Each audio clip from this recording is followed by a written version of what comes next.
This is the 46 of 46 podcast Summit Sessions, where we'll talk all things Adirondack, backcountry, and beyond. From high peak stories and adventures to trail tips and tricks, we'll dive deep into the heart of these mountains and the people who passionately climb them. Adirondack maps and spruce traps, bushwhacks and backpacks. It's all here on the 46 of 46 Summit Sessions.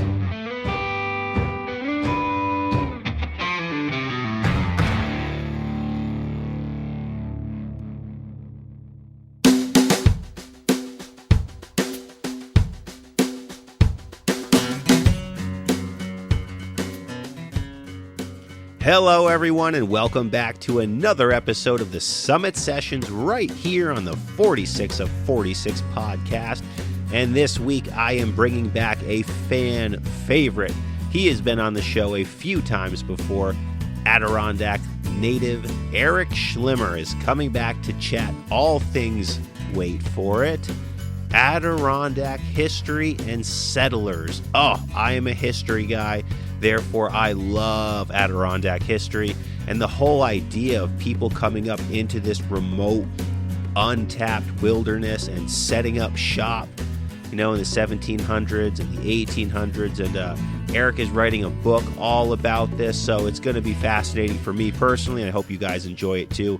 But this is going to be a nice history lesson taught by Mr. Erik Schlimmer. Erik, thanks so much for coming back on the 46 of 46 podcast. It's great to have you.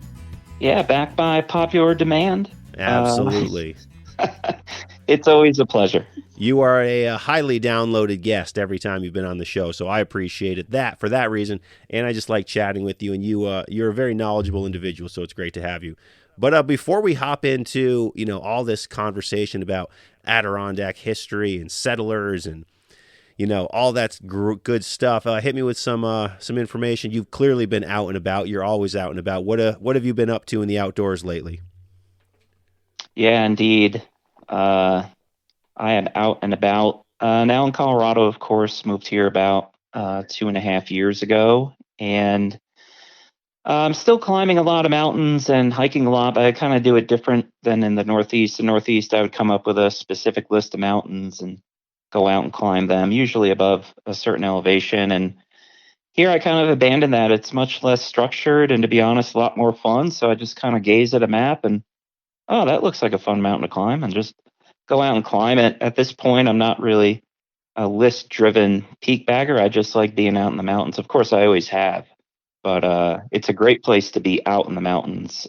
Squeezed in a couple long-distance hikes, and tomorrow I actually leave for a 110-mile hike down in Arizona. So I stick to what I know.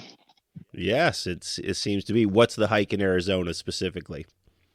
Interesting trail not many people have heard about. It's called the Highline Trail.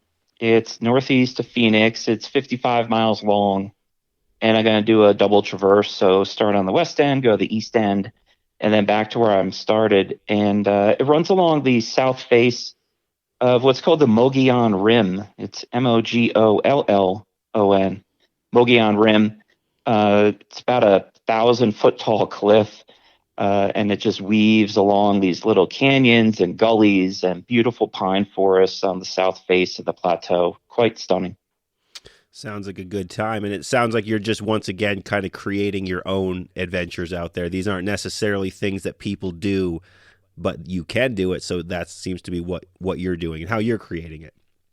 Yeah, I'm always kind of been the black sheep of the adventure world. If somebody else is doing it, I probably wouldn't do it. If everybody was talking about the Highline Trail, I'd probably just go somewhere else. Yeah, the black sheep of the adventure world. That would be a good podcast for you if you ever wanted to start a podcast.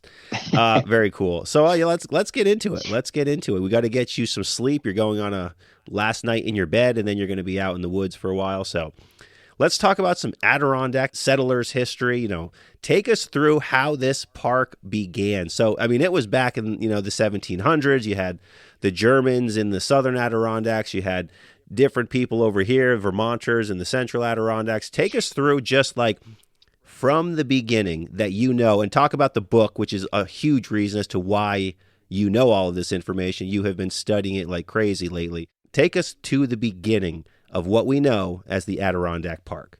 Yeah, a great place to start a great story is always at the beginning.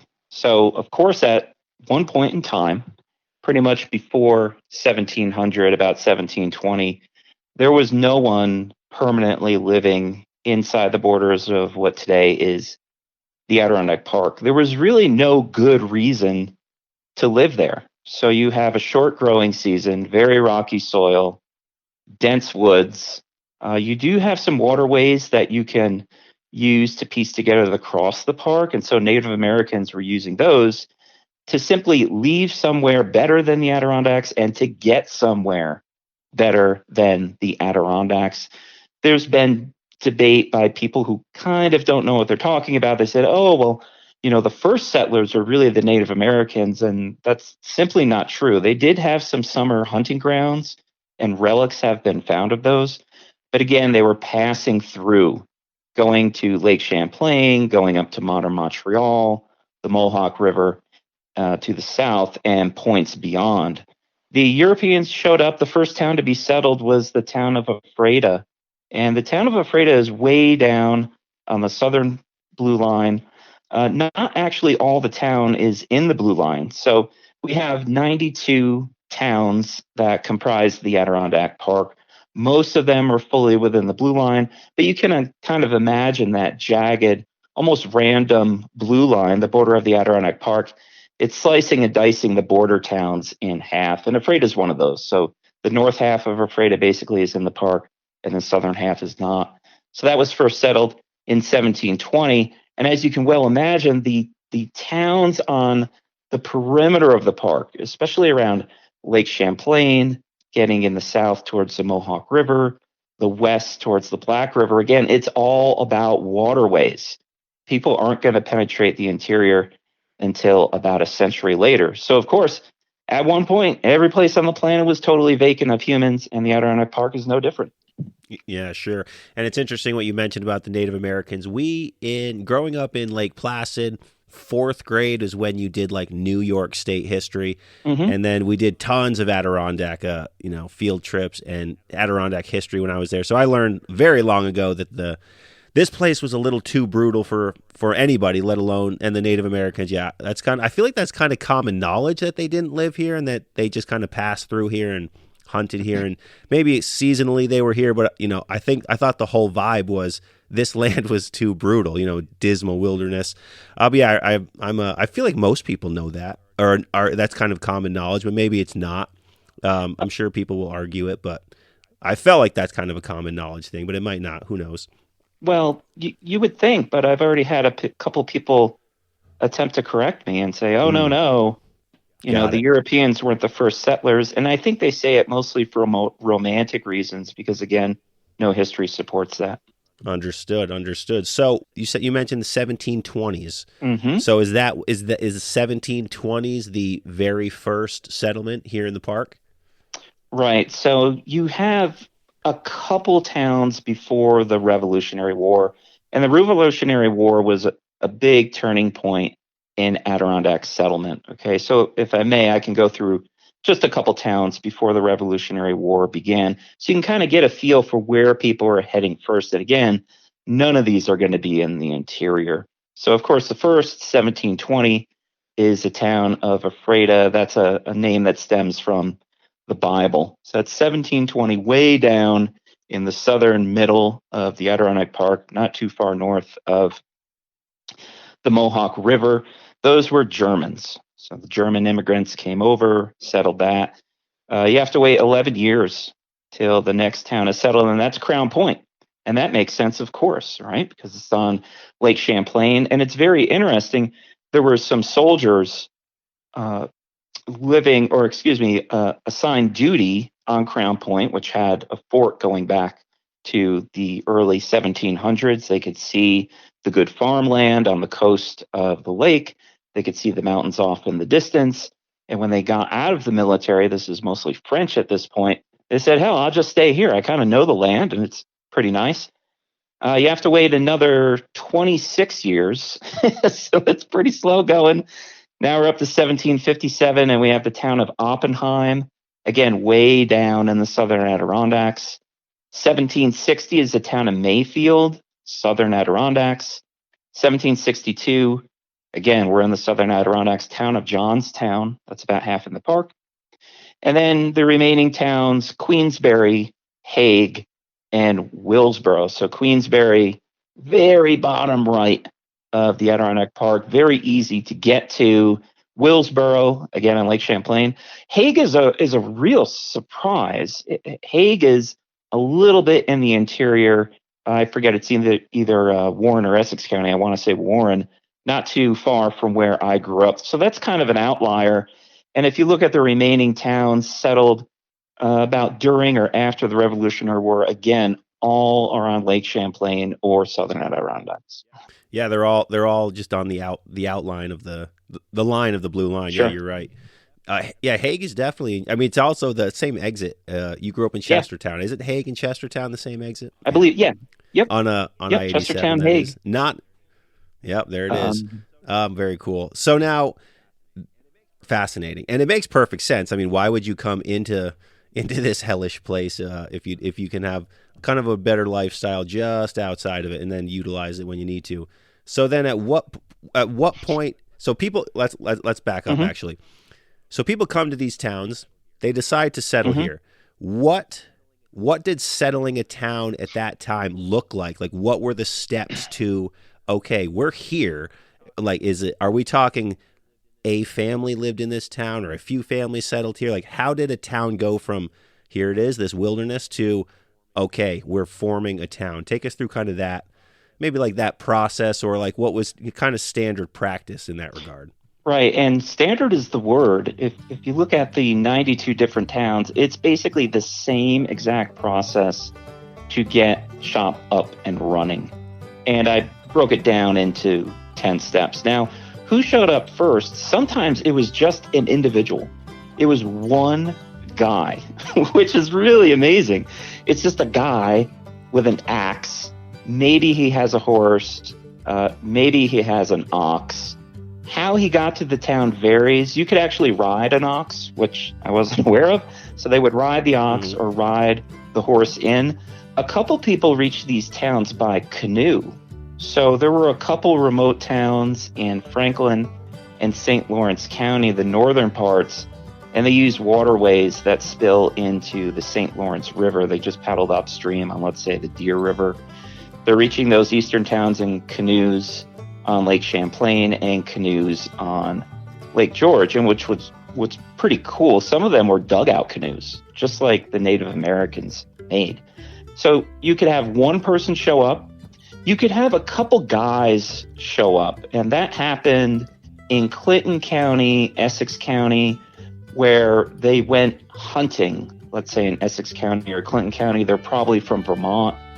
They scope out the land, they come back, and they tell their buddies, hey man, there's some perfect farming land and waterways for sawmills and all this other stuff in Clinton County. Let's move over. All right. Sometimes it was also families, but that was rare. Okay. So what would happen? Somebody stumbles across the land, goes hunting in the land, maybe prospects it for natural resources, whatever. They like what they see, and they clear a lot, usually an acre, maybe 2 acres, with their ox and their horse and an axe. That's really all they have. Maybe they're doing it by themselves, and maybe they got a couple family members with them. But typically, it was just 1 or 2 guys. So that's the first step. Clear a little bit of land.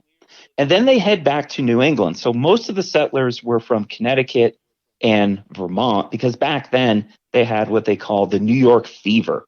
Everybody wants to go to New York, particularly upstate New York, just like about 100 years later, we all went to the American West. All right, so they clear an acre or 2, then they go back to Vermont. They reap that fall's harvest. During the winter, they pack up their stuff, grab their family, and they come back to the Adirondacks, because most people came to the Adirondacks with their goods and their family in the dead of winter, because you could use a sled. All right, much easier travel than the spring, the summer, or even the fall. And Lake Champlain's in the way, right? So you got to wait till Lake Champlain is frozen. All right, so they cleared the land, went back to New England, got the autumn harvest, grabbed their family, came back to their land, and then they start building a cabin. Okay. Now there's no sawmill at this point, so it's just logs. There's just hewing logs by hand. they don't really have any material. So, for example, a lot of the roofs were spruce bark. They would make a spruce bark roof. It has a dirt floor. It has a fireplace. It does not have a wood stove because they didn't feel like hauling one over. Very primitive. And there's a great story. The town of Altona up in Clinton County, the first settler family up there was the Wood family. And it was pretty cool. When they built their cabin, it had an enormous door on each end and a fireplace in the middle.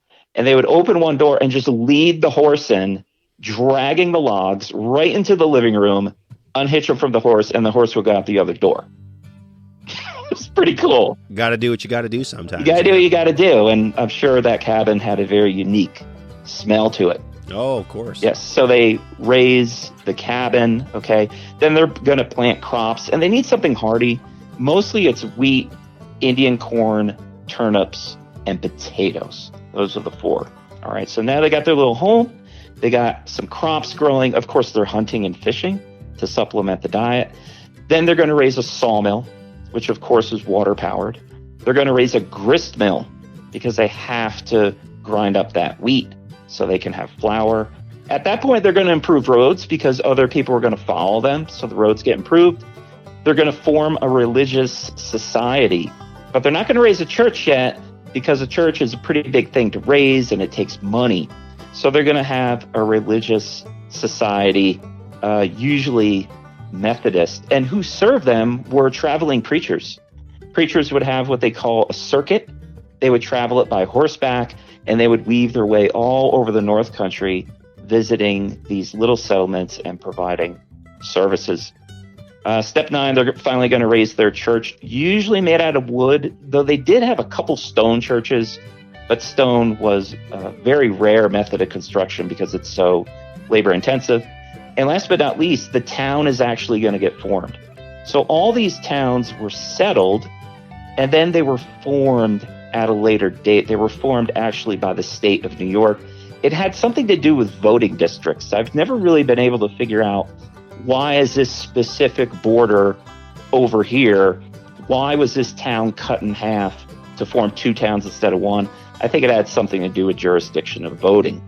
And then you had your little town, and the rest is history. Wow, I mean, you painted a picture right there. I feel like I was kind of, watching a movie as you were explaining that information, because I could picture everything you're saying. That's all. There's so much to like get into right there. Yeah. Now, so you're saying that most of these settlers, they moved here in the winter. Yeah. That's when they came here. Man, they get here, they're in for a rude awakening. Sounds like a terrible time to move to the Adirondack Park. I will say that my family relocated to the Adirondack Park in January as well, kind of like the settlers of old, many years ago. But anyway, so that's fascinating stuff. So going from there, you'll have one town form, and then pretty much you're saying that this was kind of the way that each town started, just like clockwork. That's exactly how it went town, and then another town formed, and then another town formed in pretty much this same manner from your research. That's pretty much it. And the history of New York, the whole Northeast in general, and of course the Adirondacks, is the very beginning of land divisions in the Adirondacks dates back to about the very, very late 1600s, but mostly around the early 1700s, before the Revolutionary War. So you would have these enormous chunks of land. The biggest one and most famous one is Mccombs Purchase. So you had Mccombs Purchase, you had Old Military Tract, and you had Taunton and Crossfield Purchase. And those three were basically the entire modern Adirondack Park.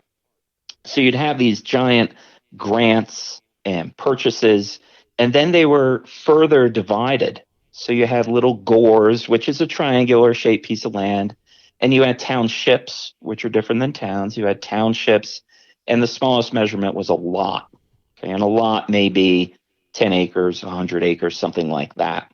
So you kind of had these borders already made in the park before any of the towns were formed.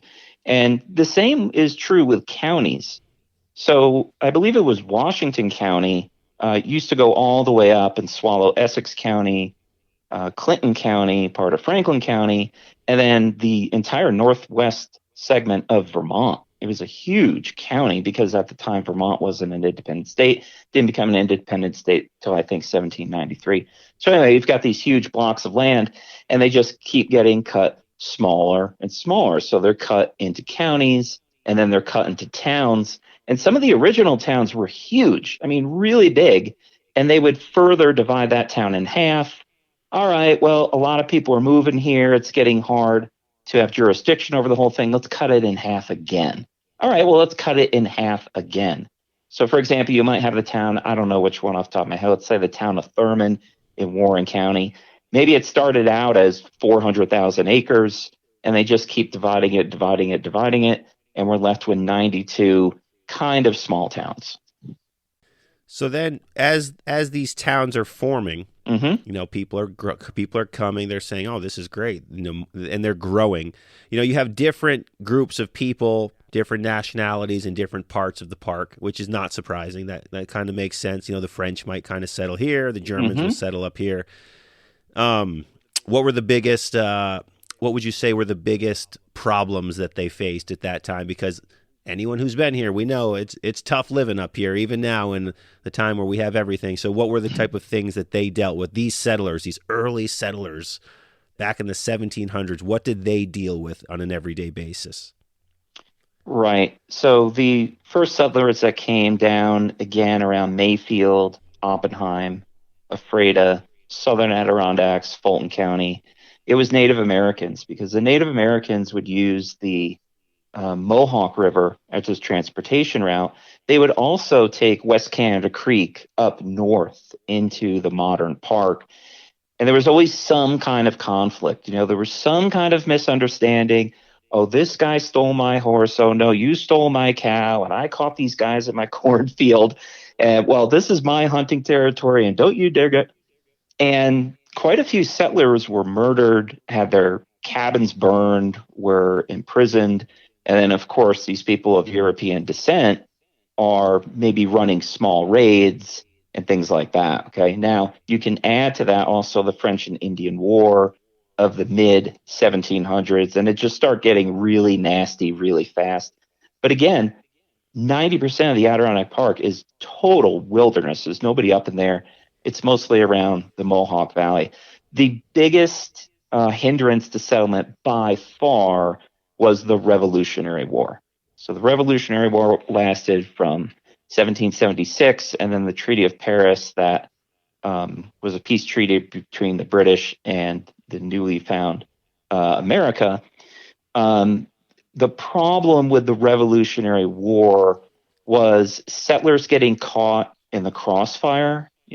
Maybe they were Tories, maybe they were patriots, maybe they were neutral, and they just got caught up in the war. Because I didn't know this until I started researching this. The Revolutionary War in upstate New York was a complete scorched earth campaign.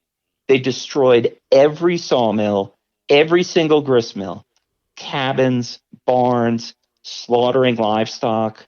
Whether you're a Tory or a patriot, they would lead their horses into the fields and trample all the corn, trample all the grain. They burned bridges. They destroyed roads. They felled trees across the roads. They removed all the road signs. And it was, I don't want the British to have access to a sawmill. And the British were saying, well, I don't want those guys to have access to a grist mill. So what would happen is the fighting gets way too intense. The people flee, the settlers flee to bigger cities like Johnstown, Schenectady, Albany, maybe retreat to the Hudson Valley. They come back to their improvements, again, sawmill, gristmill, dam, all this stuff, and it's completely destroyed, and they have to start from scratch again. Brutal. And now, obviously, at some point, they did start from scratch again, because if that's what happened, they didn't abandon the park entirely. Obviously, we are here living and thriving today. So now, at what point would you say that people started moving inward? We started in the outskirts of the park, and then eventually, as time went, moved in further and further and further, and in between the mountains. And how did that kind of lifestyle begin for some of these towns, and how were these towns born in that regard? Right. So we've got the perimeter pretty well settled by 1800. That would be Lake George region, Lake Champlain region, southern Adirondacks, kind of not far from the Mohawk River, and then eventually the Black River over on the western Adirondacks. But the interior isn't going to be settled till the 19th century, except for one town, and that is the town of Indian Lake. Now, Indian Lake is named for a Penobscot Indian who actually settled there circa 1776. And it's a long story of how this gentleman got there, and then he eventually brought his family in. But that's a total outlier and just very odd. It's in the middle of the Adirondack Park in Hamilton County, way the hell out in the middle of nowhere, and he settled there. Now, he didn't build any improvements. No sawmill, nothing like that.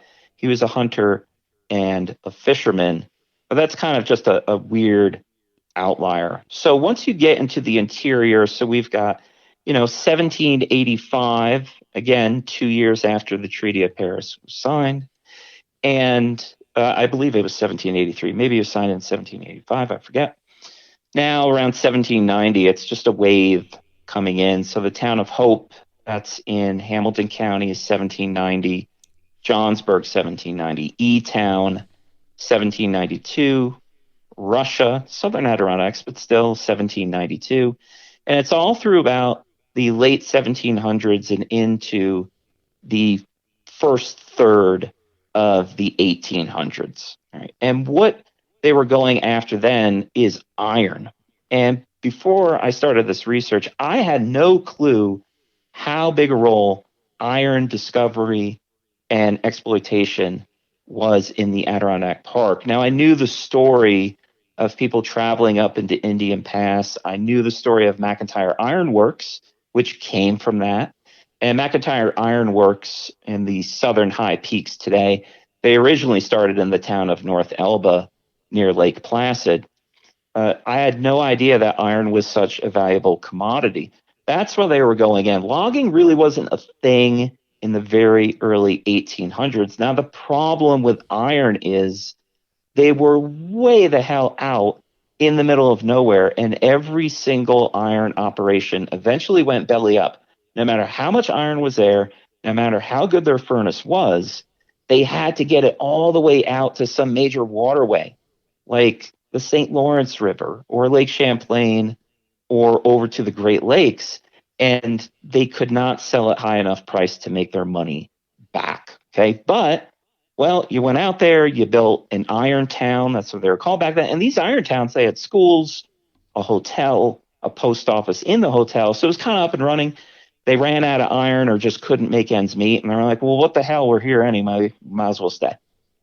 Yeah, makes perfect sense. We've already started, so let's find the next industry. And then we have trees everywhere. Why not start logging, cutting them all down and building New York City? Why not? Yep. Yeah, fascinating. It's also interesting. It's like you got to wonder, given exactly as you're saying, how far into the park we are, how we are in the middle of nowhere. And this isn't just like, oh, yeah, I'm just going to hop in my car and drive a few miles to get, into the mountains. And it's not so simple for these settlers in the 1800s. So it's like you got to wonder, how did they discover that this area was so perfect for, the iron industry? Like how was that even, I guess just discovered? Right. And you speak of it taking a long time to get to places. I wrote about the settlement of the towns of Westport and Essex on the western shore of Lake Champlain. And the settling party that went up was this Irishman and baronial landowner named William Gilliland. And I'm looking at the manuscript in front of me. And for them to travel from New York City to the Boquet River took 56 days. Man. And by the way, 2 people died on the way. So not a quick trip. No, not a quick trip at all. Now, to get to your question, some of the iron was discovered completely randomly by chance. And so I know 2 stories. One, guy. I think this is up Franklin County, somewhere in Franklin County, kind of central north, central northwest Adirondacks. He was out hunting, and enormous eastern white pine blew over, and the roots popped up. The root system pops up, and there was some iron ore exposed. The gentleman the Penobscot Native American who settled Indian Lake, he saw some iron. They called it an iron dam near Indian Pass around the town of Newcomb. That's another way. He just stumbled upon it and let some of the European iron men know. The most interesting story, a guy was out again up in Franklin County. There's great iron deposits up in Franklin County. He was out hunting for beehives. He was looking for honey and just stumbled across a piece of iron just laying open on the ground, found it, brought it back into the hamlet, got it fired in some type of small forge that was powered by the Deer River, and it turned out to be amazing. And then you find investors, right? Because a settler, they got nothing. They have like a fry pan and an ox. They can't afford anything. They'd find some investors to secure it, and then they'd get a cut of the harvest since they discovered it, again, purely by accident. Wow, that's wild. But but at the same time, I mean, I feel like that's how anything is going to be. You know, Right. It's all going to be discovered on accident. But I guess it makes sense. It just seems so much more. The odds are so much more against you at that time period in the middle of these mountains in particular. Like, why would anybody be where these places are to accidentally discover it? It's a wild thought when you really break it down. Oh yeah, and again, a guy's out looking for a beehive. He stubs his toe on a piece of iron ore, and that probably made people tens of millions of dollars in today's Right. monies, and they harvested it for decades. Just one random find. And from there, towns and Sure. communities are born. Pretty interesting. So now take me through this. So tell us a little bit about the book that you're writing, which is why you know all of this information and why I am just so stoked to talk to you about it, because I love this type of history. Talk about a couple towns and the formation of a couple towns that you find particularly fascinating, maybe for yourself or just in general, but ones that you're like, here's a cool story. Yeah, there are. They're all good stories. I mean, all the settlement stories of all these towns. It's just the hardship and just the suffering these people went through is amazing. And how I think they got through it is back then you didn't know how bad it was. It's just that's how life is, And so your wife goes to have a baby in the wilderness and she dies and the infant dies. It's just that's how it is. And we don't have any flour for a year, and the dam washes out and, everything's swept away in the hamlet. They were just so tough. And again, just straight up tenacity and toughness. But again, I don't think they knew the luxury that we live in today. They couldn't even imagine. So that's just kind of how things are back then. The best story of settlement is probably the gentleman I mentioned earlier, William Gilliland. It's Gilliland. Gilliland. He was originally from Ireland, and if I remember correctly, his father died at a young age, and he came over to the U.S. like so many immigrants back then. And he secured over 10,000 acres on the western shore of Lake Champlain. Wow, what a great piece of land to have, because you've got plenty of standing timber, particularly eastern white pines, and you've got the Boquet River and the Salmon River and all these other waterways, the Au Sable, spilling out of the mountains, so you can have sawmills and grist mills powered by that. So it was kind of it wasn't uncommon, but again, it wasn't common. Settlement scheme was for somebody with a lot of money to buy a big chunk of land and entice settlers to go there. And they would be tenant settlers, kind of like serfs. And then William Gilliland would be king of this little colony. That's what they did in the Northwest Adirondacks. It was a company called the Casterland Company out of France. and they just sent a bunch of settlers up there. There were certain rules and certain advantages to doing it. So, for example, Gilliland would give people free passage, right? So you're over in Ireland, you're over in Scotland, and they're like, hey, man, we will give you a free crossing of the Atlantic Ocean. And people were like, all right, well, where are we going? And Gilliland and all the rest of them massively exaggerated how beautiful and friendly and it's just paradise, right? And look, I like the Adirondacks as much as the next person. Paradise is not the word that immediately not the word comes to when mind. I look outside my window here on April 19th and we have 12 inches of fresh snow from yesterday, paradise is not the word that I'm using to describe this place. Not right now. Yes, a far cry from sunny France and the beautiful coast of Ireland. So anyway, they come over here and they're given a plot of land, which they also don't have to pay taxes on. The landowner will take care of that. All right, so we got a pretty good deal so far. I got a free ride across the Atlantic with my family, and I get this chunk of land. Okay. Now, how the landowner is going to make money is that they're going to improve. They would use the term improve. We're going to improve our land. So they would clear it and plant crops. They would build a sawmill. They would build a grist mill. They would build roads. The roads you could access the timber. The roads you could access the iron deposits, etc. And as you improve it, more settlers are going to come over and more settlers are going to come over. And some of these settlement schemes were incredibly unrealistic in hindsight. For example, in the Northwest Adirondacks, they thought they were going to have a city like Paris up in the Northwest Adirondacks. And all we have to do is just keep hacking away at the wilderness and build roads. That was the biggest thing, build roads so people can enter and you can get product out.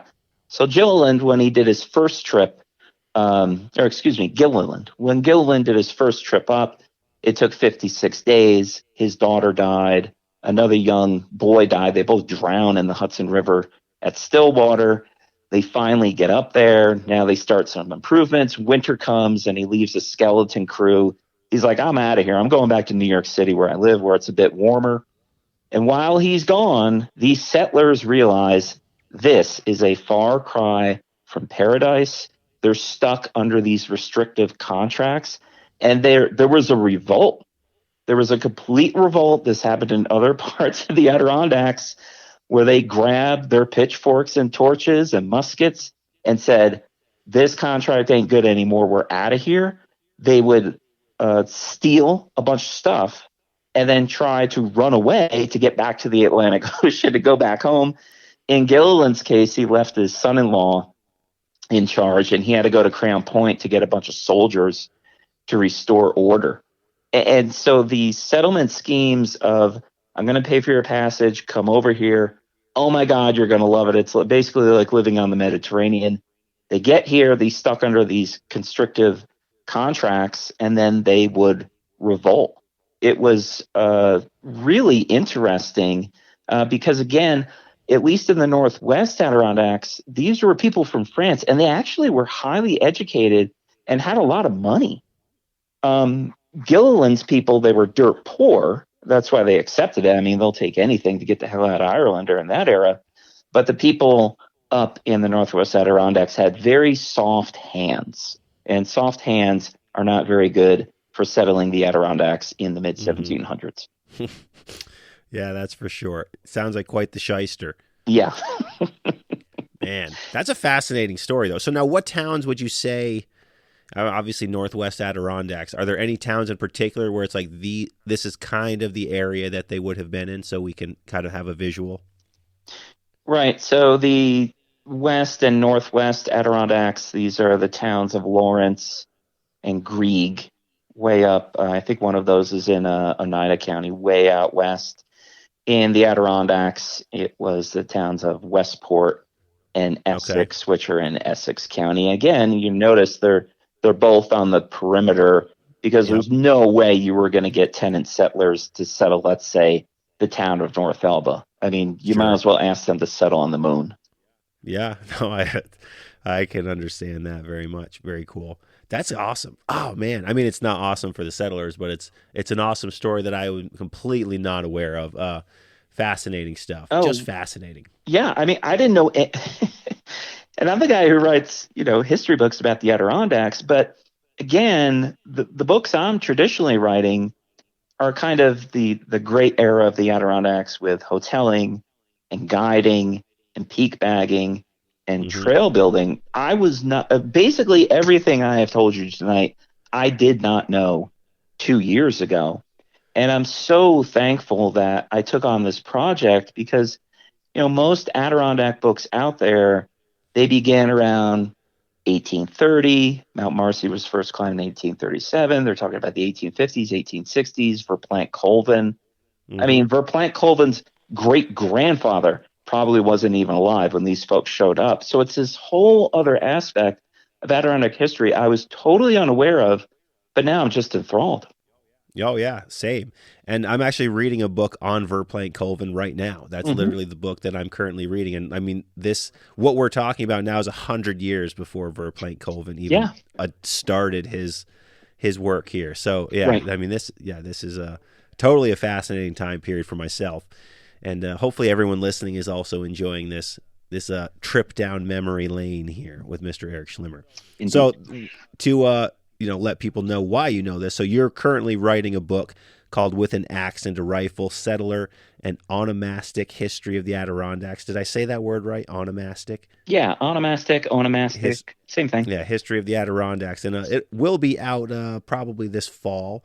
But that is the reason that you know all of this information. You have been researching for another book that will be coming out. So that's the research that he's talking about as to why he took on this project or why he knows this information. It's crazy too because it's like I said. So I'm reading this Verplanck Colvin book, and that's like the late 1800s, the Hmm. 1870s, Hmm. and this is 100 years before that. Like my mind is just blown right now hearing these stories. And so, at what point would you say, kind of what we think about as exactly what you're saying, like the hotel era, the vacation era? This word vacation apparently was coined here in Lake Placid or North Elba, Hmm. however you want to dish it. Like at what point would you say like, okay, the Adirondacks has arrived, and then now people are coming up here as a tourism place? Was that when the railroads were done, which also would have been so much later than that? Like, at what point is the Adirondacks that we see the pictures of, we see the, kind of the history of? Because again, what we're talking about is like 100 years before that. Yeah, yeah. Probably around the mid 1800s starts Mm-hmm. the hotel era. And you're absolutely right. It's the railroads that really got people up, especially in the Western Adirondacks to get into the town of Inlet, Old Forge, Eagle Bay.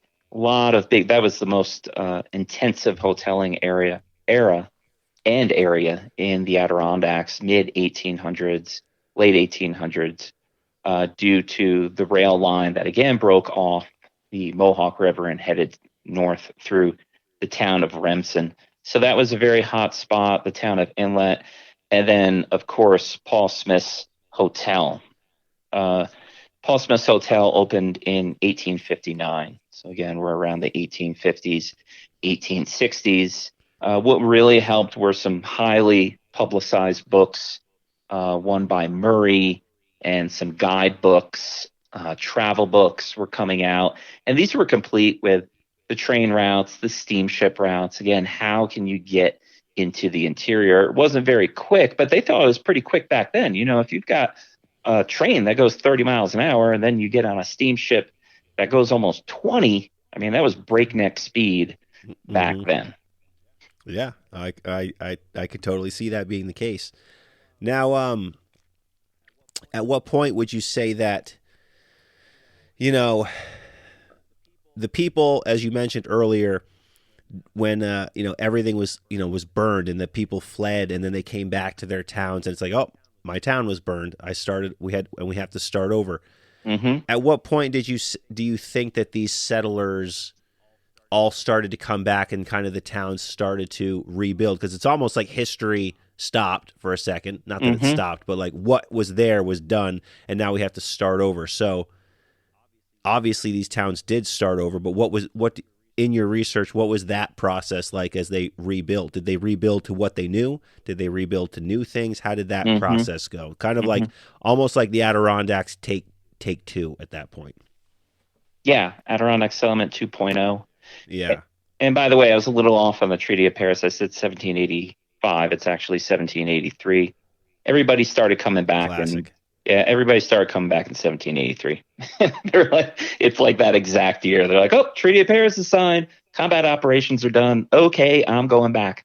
Some people went back, and some people just didn't. So when the war was going on, again, they're fleeing to Johnstown, Schenectady, Albany.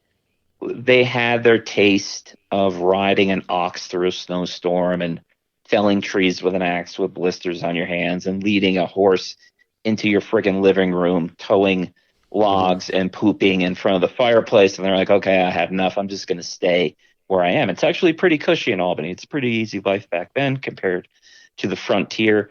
Other people are going back, and it's the same thing over. It's the same exact thing.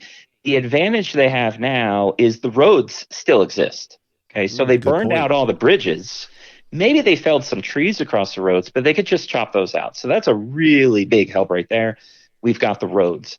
They also know where the sawmill stood, either from memory or they just go up there and they can see the stone foundation. So maybe it took them weeks, maybe even a month to originally scope out just the right place with just the right amount of water to power their mills. They didn't want too much water. They didn't want too little water. Now they know where everything goes. So they have a great advantage coming back in. They've got those roads to get in, and they know, okay, the church needs to go over there, right next to the cemetery. Okay, well, the cemetery still exists, obviously. And all right, we're going to put the sawmill on Indian Creek because that's where it was last time, and it worked out great. And they just have experience as well. So some of these settlers that went up there, they were just farmers, or the women, they stayed home and sewed and took care of the children, of course, which was really important back then. But they have those skills that they acquired from the original settlement, right? So probably everybody going back knows how to fell a tree.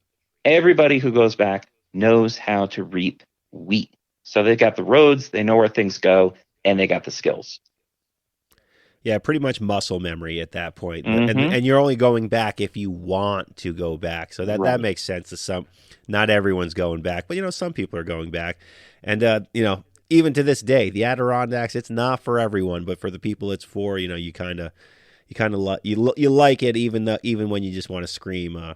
Like right now when we get 12 inches of snow yesterday, that is wet and impossible to shovel.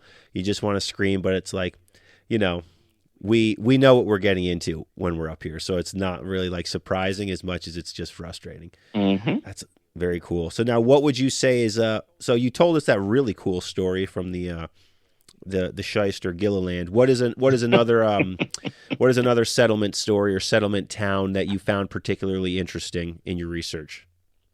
Oh, certainly the town of Plattsburgh. The town of Plattsburgh was settled by the Platt family, of course. And I like Plattsburgh because that's where I went to school. And I just kind of know Plattsburgh. So it's interesting as I was reading about the city, so the establishment of the city, and then later the establishment of the town, they would maybe mention a street, or they would say, oh, here's a bend in the Saranac River. And I knew exactly where it was. I also grew up in the town of Chester. So if they say, oh, there used to be a sawmill next to Mead Pond, I know exactly where Mead Pond is, and I could probably remember that little clearing too. So Plattsburgh is way up there. I mean, it's almost on the Canadian border, and it was settled by the Platt family from Dutchess County, and they were from Poughkeepsie, which is also really interesting because that's when I was a kid. I lived in Poughkeepsie, and I was born in Poughkeepsie.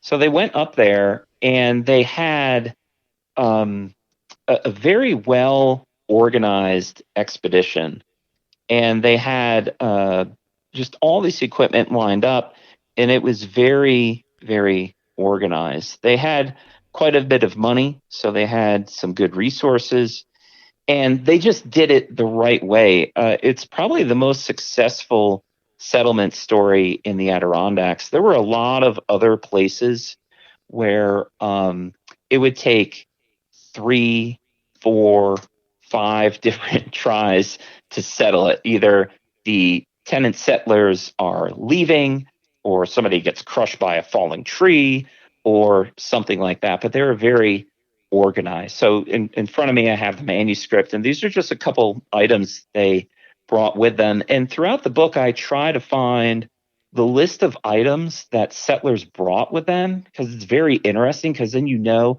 okay, this is what they needed to get things done.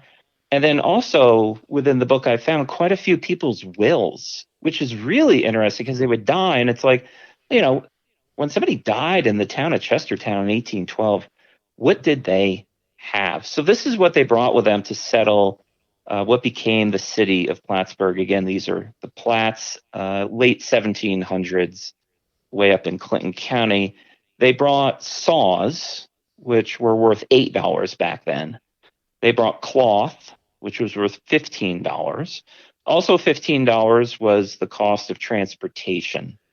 They brought $16 worth of iron, $38 worth of nails, $50 worth of pork, $65 worth of bread, $100 in millstones. And millstones are those giant stone, stones. There's giant millstones that would crush the wheat. So you got to have so you got to have flour, and then $125 in mill irons. So they knew that they needed to bring prefabricated stuff for the sawmill and the grist mill to bring up to Clinton County. And no settlement story is complete without rum. And they brought $50 worth of rum. Gilliland brought rum. Drinking was ubiquitous, is a major understatement throughout the Adirondacks. It almost seems, when I'm going through this manuscript, most people were drunk about half the time during the settlement era. So what the Platts brought with them in today's money is $14,000 worth of stuff. So they got their $14,000 worth of stuff, went up the Hudson River to Lake George, to Lake Champlain, up to the city of Plattsburgh, and they just knocked it out of the park. They did such a good job settling it, laying out streets, the sawmill, the grist mill, and the rest is history. That was also the first town to be formed in the Adirondack Park. All right. Even though Plattsburgh is like kind of not in the park, or I guess is it kind of partly in the park? Or right. At least maybe back then, would it be considered that? Yeah. So two things. So the town of Plattsburgh was formed in 1785, right? But then you've got the city of Plattsburgh. And this is something I also learned writing this book. There are no cities in the Adirondack Park. Okay. We have hamlets and we have villages. Okay, so it gets a little confusing. So, for example, we have the city of Plattsburgh, and you've got the city of Johnstown, you've got the city of Glens Falls. And if you look at a map, you're like, oh, those are in the Adirondack Park, but they're not. So each of those cities is surrounded by a town, which are two separate things. So kind of imagine a donut, and the actual donut is the town, and then the hole in the middle is the city. So you've got the city of Johnstown surrounded by the town of Johnstown, city of Glens Falls surrounded by Queensbury, city of Plattsburgh surrounded by Plattsburgh. And again, some of these towns aren't entirely in the park. Plattsburgh has it's really funny. They have maybe 600 acres in the Adirondack Park. It's the very northwest corner of the town of Plattsburgh, but it's partly in the park. So you got to count it. But again, that was the first town formed, and that was in 1785. All right. Great analogy with the donut, by the way. Fantastic. Well, I ate to really hit the head on the nail in the head there. Yeah, I had 3 glazed donuts this morning, so I think they were on my mind. It's on your mind. Cool. Yeah, going to with what you mentioned about rum being a staple for these settlers. So going in I mentioned earlier, I'm reading a book on Verplank Colvin. He allowed no alcohol whatsoever for his crew, which also made it difficult for him sometimes to find people to work for him during the the survey of all of the Adirondacks and building or making the map and all that stuff. He found it difficult at times due to his very hard set rule about no alcohol of any kind was allowed. The Adirondack locals did not care for that. Therefore, a lot of them didn't join him for that exact reason. Oh, you're absolutely right. He was a total teetotaler, and I don't drink myself, but if I worked for Vermont Colvin, I probably would start. Yeah, no, I could see that from reading this book. I could see that, and I could see the pulling your hair out too, working for this guy. But he is what he is. So now let's talk real quick. So you go through so much in your book. Obviously, you're talking about every town in the Adirondack Park and the settlement story of that. So let's just hear, because this is such a High Peaks oriented podcast and listenership and all that stuff. Tell us about the settlement of, I guess it would be North Elba. Obviously, it's not exactly Lake Placid, but the North Elba Keene area, here in the High Peaks. Tell us those quick stories. Mm-hmm. Right. So we've got the town of North Elba that was settled in 1800, which is actually kind of early. So also in this book, I found the oldest grave in each town to, again, try to add a little bit to the settlement story and try to figure out what's going on back then in certain eras. So town of North Elba, it's in Essex County. It was settled in 1800. The oldest grave that we found, now again, there could be older graves, was in 1810, and it was formed in 1849. Now, the town of North Elba is a great story. It's named after a Mediterranean island. And why it's named after a Mediterranean island is that island over there in Europe is iron rich, and it has a bunch of other minerals in it. So the town was named because it was an iron rich center. Now, people are familiar with High Peaks history. They've heard of Mcintyre Ironworks. And Mcintyre Ironworks was down, I believe it's the northeast corner of the town of Newcomb, south of Indian Pass. And that was the largest iron operation in the Adirondacks. But not a lot of people know, before there was Mcintyre Ironworks, there was Elba Ironworks. And that was up around Lake Placid. So somebody found some iron up there. It was Archibald Mcintyre who got things up and running. It was going well, until, again, it took a lot of effort to get the product out to market. But then also there's this fascinating piece of history of the Adirondacks where there was a deep freeze. So we had the Revolutionary War, we've got the French and Indian War, we got the War of 1812. People were like, my God, give me a break. I'm just trying to survive up here. And then 1816, the gods throw in what they called the year without a summer. And they also called it the year 1800 and froze to death. And this killed Elba Ironworks and a lot of other settlements. And what happened, there were 3 volcanoes in the eastern hemisphere that erupted.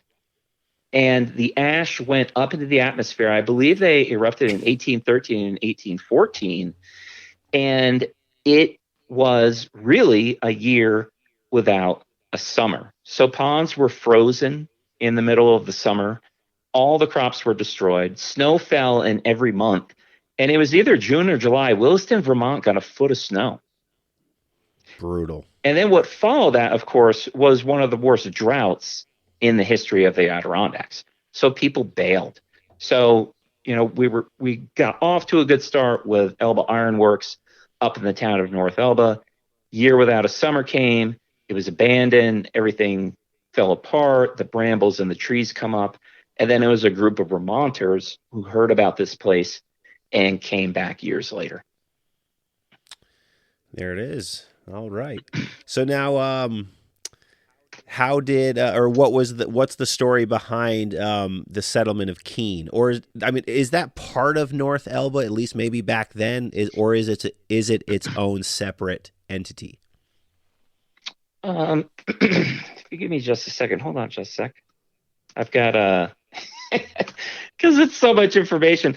This thing's going to be printed as a 550-page volumes. So I cannot wait. I will be picking it up the day not it much comes off the out. top of my head, but we've got some similar dates. So we've got the town of Keene, which is also in Essex County. It's settled in 1796, so that's 4 years before North Elba. The oldest grave we've been able to find is 1813, and it was formed in 1808. Now, the first person to reach the town of Keene was a man called Benjamin Payne. He was born in New England, probably Vermont, in 1700, and he came with his wife. And so they loaded up all their stuff in what they call a jumper. It was kind of this buggy drawn by a horse, but it's like a crude buggy. And how they got there, they followed a series of blazed trees from the town of Westport on the right. Okay. And excuse me, to the east. And this there were a couple major roads that opened across the Adirondack Park. There was one that ran from Plattsburgh to Malone. There was the Northwest Bay Hopkinton Road, which is the road we're talking about now, and that went from Lake Champlain all the way up to the Northwest Adirondacks. They were mainly used as military roads during the War of 1812, and it was to move men and equipment.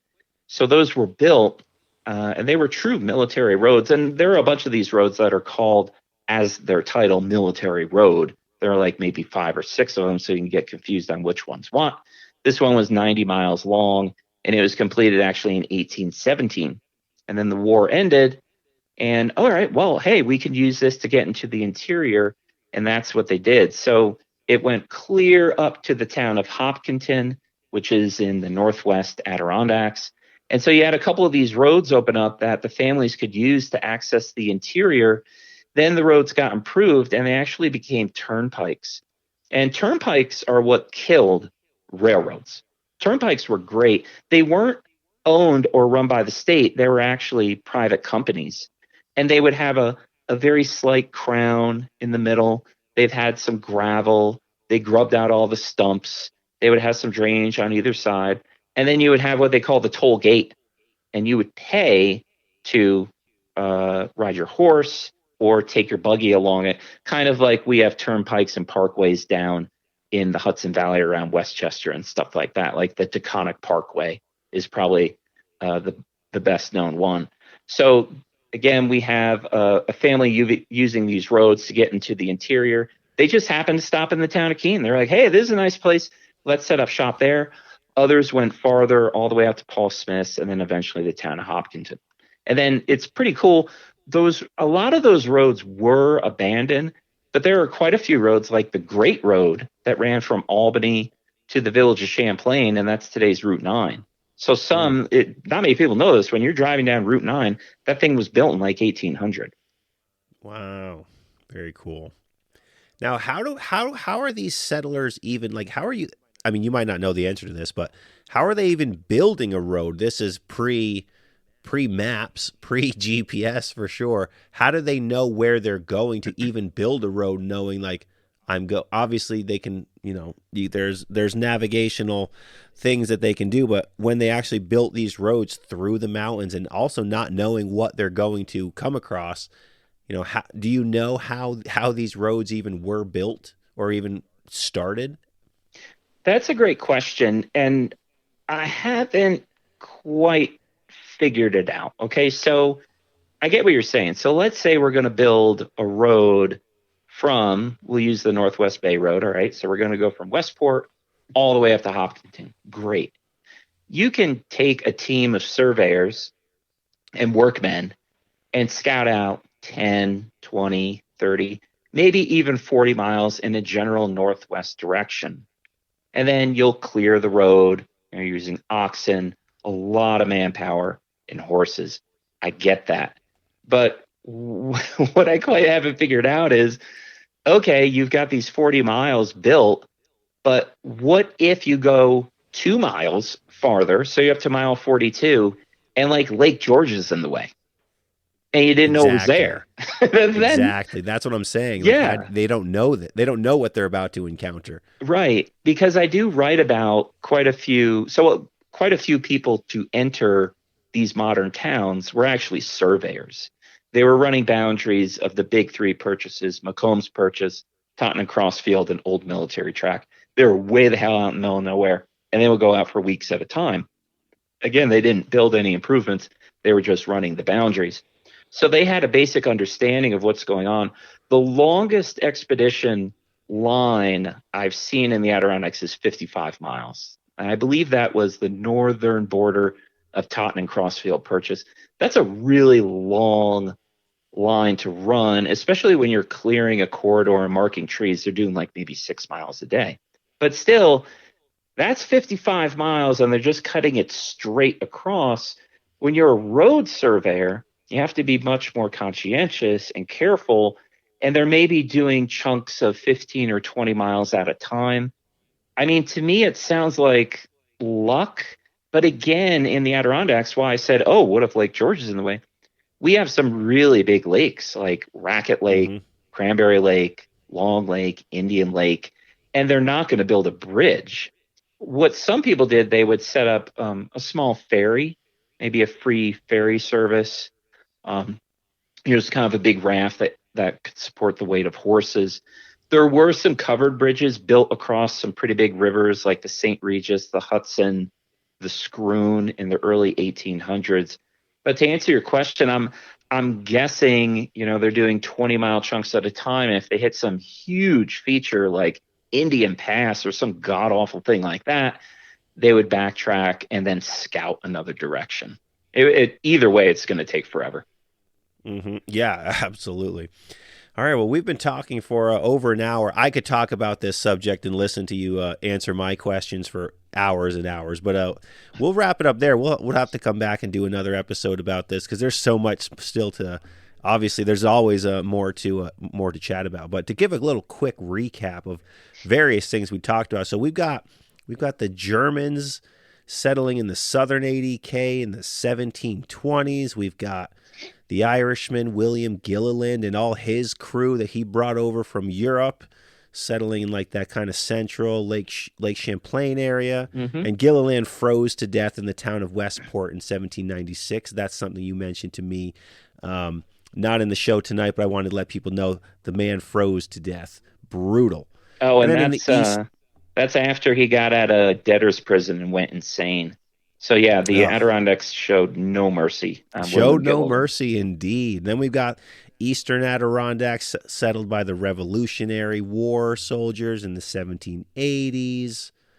We've got some people from Vermont coming over in the early 1800s to the central ADK during the iron industry here in the park. The western and northwestern Adirondacks settled by French Revolution refugees in the late 1700s. Dude, I could talk about this forever. I find this so fascinating. But anyway, so you have a book coming out. So real quick in closing here, tell us about your book and give us a quick plug for that. So I've been working on this thing for the last 3 years, which is not that long. I anticipated it taking 5. The title is With an Axe and a Rifle. The subtitle, Settler and Onomastic History of the Adirondacks. Onomastic is kind of a weird word nobody's heard of. It's basically how things get their names. So this project actually started out, I was just going to write like a pocket guide to how each town got their name. But then I started reading about the history and I was like, oh my God, this is way, way too cool not to share. So With an Axe and a Rifle, that will come out this fall in conjunction with another book. It's about the history of Lake Champlain. It'll probably be 2 550-page volumes. How much research goes into books as an author? I judge that by the bibliography, how hefty that is. The bibliography has 969 sources.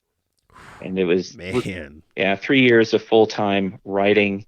It does have some photos of modern town halls, and that might sound kind of boring, like, oh, Eric, who cares what the town of Bolton town hall that was built in 2000 looks like?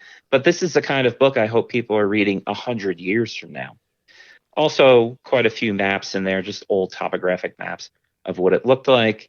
It's got a full index of toponyms, a great foreword, really, really generously donated by the supervisor of the town of Chester, my hometown, and his, I believe, great, great, great grandfather was the original settler there.